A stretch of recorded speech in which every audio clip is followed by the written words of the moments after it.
Hey y'all, long time no see.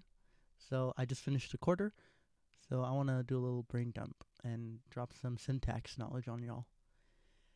So the first thing we talked about was what is syntax and what is our goal? Now our goal is to be able to, understand and describe structures of sentences in languages, and that's pretty much that's the most simple I can describe syntax as. Now, it gets very interesting because there's different properties of languages that we need to be aware of. So the first thing is we have this thing called the discrete infinity problem. And this essentially means that we can form an infinite amount of ideas or sentences from like a finite amount of words. Like we have a word list, like the vocabulary of English, like what words we use on a regular basis. But then we can combine those and we can make completely novel ideas and sentences and bigger structures, paragraphs, essays. But we're working with the same toolbox, kind of. So that's a very interesting property. The other thing that's really interesting is when we learn languages, so if we talk about acquisition, like with children, we don't memorize words. That's not how this is. We don't memorize. We're not taught oh, you must use an and when you are combining two. To some extent, we go over it in English classes, but for the most part, we pick it up naturally from observing human speech, from other people speaking. So when we're kids, we listen to adults and peers, and we kind of positively reinforce the correct rules and make correct grammatical sentences. So there's this theory, because here's what we can do. We can have a kid in the lab, babies in the lab, and observe, feed them and vet all input, and double check hey, okay, that's their input, here's the output that we're expecting, and boom, we can measure that. But what happens is that kind of stops working, stops being predictable around the 18-month mark, and they come from maybe a couple words here and there to speaking sentences and building more complex phrases. And they're not perfectly grammatical. I mean, come on, they're kids. They're 18 months, for goodness sake. But we can't account for that. There's something that we can't observe. We can't necessarily watch happen. We don't understand what's happening.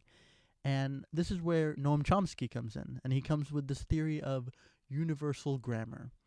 And he postulates that there is something genetic about language, and that's why we are the only species to have true language. Not like parrots or monkeys signing. No. Like we have language. We have this depth and this richness to language that is found nowhere else. So part of it, he says, has to be genetic. And it kind of makes sense, right? So when we learn languages, when kids learn, they're not really learning words.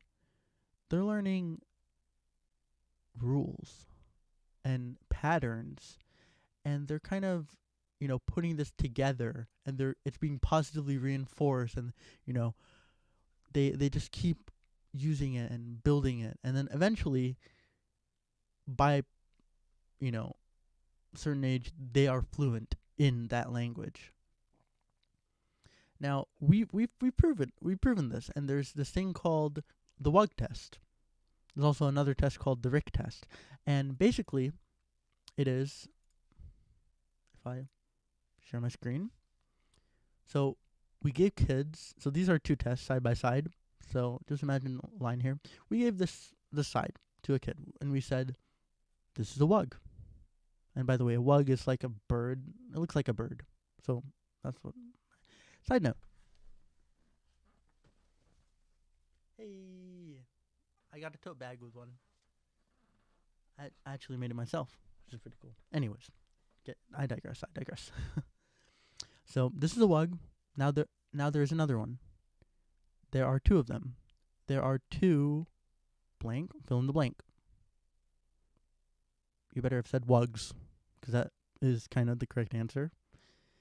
And So we gave this test to kids, and we just fill in the blank, and the majority of kids said wugs. Now, wug does not exist. This is a made-up word. It was made by this wonderful person here, this linguist, and you know we're able to do this with any words. Like, this is a man who knows how to rick. He is ricking. He did the same thing yesterday. What did he do yesterday? Yesterday he ricked. So clearly there's like these are not actual words. We don't use wug and rick. So where's it coming from? Well, it's patterns. So we clearly identify it's similar to something else.